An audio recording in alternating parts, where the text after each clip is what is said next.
Hey, what's going on, guys? It's Bakes here, and thank you for joining me for today's episode of my random horror reviews.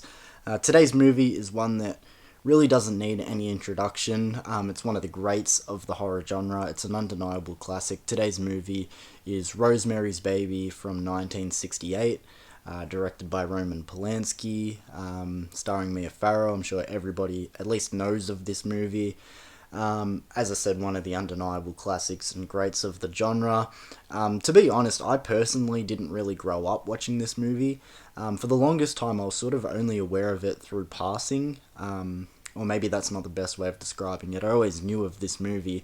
I just never watched it in full. It was always watching it in parts for the longest time, and then once I was eventually older, I did watch it in full and fell completely in love with this movie. And for that reason, I wasn't hesitant at all to rewatching it for today's review, because it really is one of those movies that has just never lost steam for me over time. I still get butterflies every single time I watch this movie. It's crazy. So, before we get into my thoughts of Rosemary's Baby, as usual, I'll quickly go into the plot. Like I said, I'm sure everyone out there has seen this movie, or maybe this is just a good chance to refamiliarize yourself, but in this movie, we have a newlywed couple, Rosemary and her husband Guy, who are looking to start a family. They buy this apartment up in this complex, and after being there for a short time, they start to find, especially Rosemary in particular, that some weird things are going on.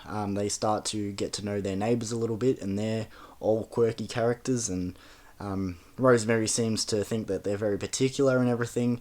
Her husband Guy is a struggling actor, and he gets chatting with one of the neighbours, and then something happens to Rosemary. I'm not going to spoil it for those people who somehow haven't seen this movie, and some even crazier stuff starts to go on, and it starts playing with Rosemary's mind, and she's now pregnant, and she's trying to figure out what the fuck's going on in this building. And I'm pretty much just going to leave it there. So let's move on and get into my thoughts of this classic, being Rosemary's Baby from 1968. So I already feel like this could be one of my longer reviews, because this is just such a good movie and there's so many things that I want to talk about. But in the same breath, I also don't know where to start with a movie like this one. Rewatching the movie this time around, it sort of just dawned on me how inspirational and influential this movie was to the horror genre. We've had so many movies since try and follow or do the same thing, whether it's through story beats or style-wise.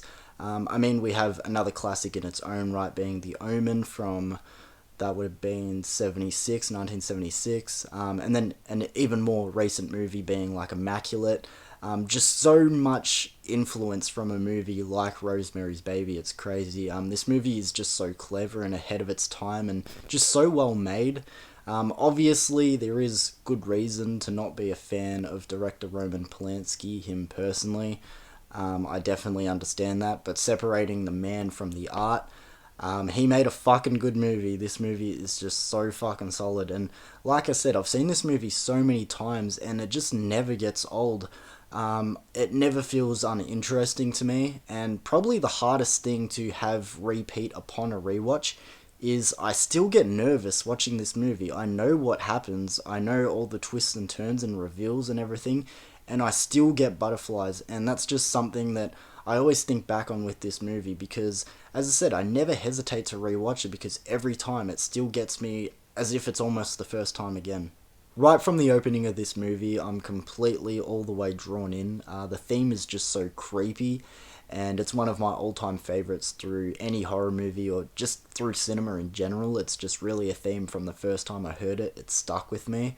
I think I've also recently realised that I'm a big fan of title sequences and opening credits that use bright reds, or in this case bright pinks. Something about it just really sticks with me. The last time I brought it up, or at least in a review, would have been when I reviewed Terror Train no more than 5 episodes ago, where in that movie the title sequences were these big bright red ones. Just something about it is really super impactful, and like I said, in this case it's bright pinks, and with that theme, it's just so fucking impactful, so creepy, and as I said, I'm immediately drawn in. For those watching this video who are maybe on the younger side, or maybe just not in touch with older movies, let's say from the 70s, and earlier, you might be hesitant to watch this movie because I do often hear a lot, especially with people from my generation and younger, oh, it's an older horror movie, I don't want to watch that because it won't be scary. This movie to me is genuinely scary, so creepy, terrifying atmosphere. Like I said, I still get twists in my stomach watching this movie, and I already know what's going to happen. Let me just say, the last 10 minutes of this movie are so engagingly scary. Just that alone, I just want to put that out there. The last 10 minutes always stick with me each and every time, still get butterflies. But even the more impactful scenes aside, there are so many subtly creepy moments that are just constantly through this movie, whether it's things that you're hearing in the background or people moving through the background. And another thing that I really like about this movie, every time I watch it, I feel like I'm discovering something new where I go, okay, that's why that character said that to her, or that's why this character did this, and I'm just like, whoa, and that just fucks with my brain as well. And everything in this movie is just so creepy, and it's just one of those ones where if you are hesitant to watch a movie from the 60s because, you're like, it's old and I'm not into that, you need to check out Rosemary's Baby because it's just one that you can't miss out on. So to state more of the obvious, but the acting in this movie is also just really fucking great. It's one of those movies where while watching it, you kind of forget that scripts are a thing just because all the dialogue feels so real and so genuine. But into the performances, I gotta obviously start with Mia Farrow, who stars in this movie as Rosemary. She is just fantastic leading this movie, and she does a great job being the audience's point of view. Every time I'm watching this movie, I feel so sympathetic for Rosemary because obviously something terrible is happening to her. But you can understand her fears, obviously, but then also her lack of trust, her paranoia, her annoyance because nobody's listening to her and it feels like she's going crazy. And a lot of that you can thank Mia Farrow's performance because, again, she just does such a great job. The rest of the cast also do an incredible job, and it really puts you in a weird spot because they're all great performances and they're all well-written characters, but the characters who they are playing are just disgusting fucking humans. One character that I always take note of while watching this movie is Minnie. Minnie is one of the older neighbors who, sort of inserts herself on Rosemary and Guy, and she's sort of one of the main characters, I guess, in this movie. But the reason why I always take note of her is because in any other movie, she would annoy the fuck out of me. She's just so nosy and so smothering. But in this one, it doesn't really get me here because the character has purpose to be like that, and she's so well-rounded. And that's like every character in this movie. There's characters doing despicable things, but they're just carried by such great performances and being so well written into this movie. Like I said, I can't fault the performances, the acting, or anything like that in this movie. Whenever I'm rewatching this movie, I always find it so eerie, watching it from a point of view of already knowing what happens and knowing what characters' true intentions are. And it really hit me with this rewatch in particular, the scene where Rosemary is invited to dinner by Minnie and her husband Roman, and she tells Guy about it, and he's originally against it, and she wasn't fully ready for it in the first place either, but they end up going, and just it rattled my mind just thinking like, fuck, if they were more hesitant about it and, just called it off, it could have slowed the snowball of events of this movie, and it just really sticks with me. But like I said, there's so many other things, like, as I said, already knowing characters, more sinister intentions, or why the unit was pushed up against the wardrobe when they first moved into the apartment. And while I'm on the topic of the apartment, actually, I love the fucking setting in this movie. It's so perfect. This is the movie you should think of when you think of apartment horror. I know, a very niche subgenre in horror, but Roman Polanski isn't a stranger to setting his movies in apartments, and normally I'm kind of mixed on it, but in this one, without spoiling anything, I love how the apartment plays into the story and how things are going on in this building. It just gives me chills thinking back on it, but as I said, I really love the setting in this movie. With a movie like Rosemary's Baby, there's just so much to like. I know I'm probably saying nothing in this review that, you haven't heard before, and I'm not really adding too much to it, but maybe for those who have seen this movie before, let me just remind you how good it is. And for those who haven't seen this movie for some reason, please do.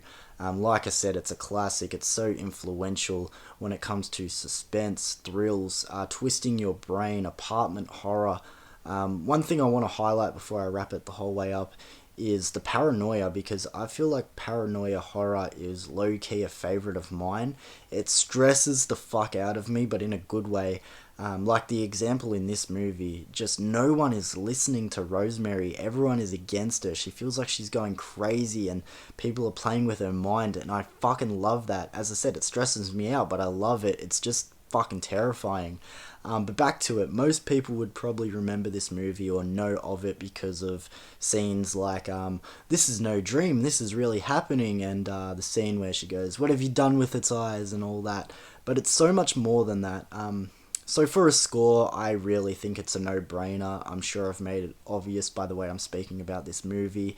But I'm also putting influence into the factor on the score. I got to give Rosemary's Baby a 10 out of 10. I think that is the first perfect score I've ever done for my random horror reviews. I don't know what episode I'm up to. I think it's like 114, 15, something like that. So I've gone through all these reviews. I think this is my first 10 out of 10, but it's just one of those perfect movies, really. Like, I can't fault it. As I said, every time I watch this movie, it doesn't get worse for me. It just stays perfectly, consistently good. I feel like I'm always figuring out something new. I'm constantly feeling nervous and getting butterflies. It's creepy. It holds up. It's so influential. It's a bit of everything. Like, as I said, I know I probably added nothing new that you haven't heard about this movie before in this review, but with a classic like this, sometimes it's just fun to talk about it and break it down. So if you have any thoughts that you want to share on Rosemary's Baby, let me know in the comments below, guys. I would appreciate that so much. And thank you for joining me for this random horror review. I know it's sort of one where I'm not sure if it would be tempting to watch a video like this because, as I said, it's a very popular horror movie. I'm sure there are so many other reviews and breakdowns and explanations and analyses that you can watch on this movie. But if you've watched to this point or just checked out a little bit of this review, I appreciate it so much, guys. And I'll see you for another video soon. Peace.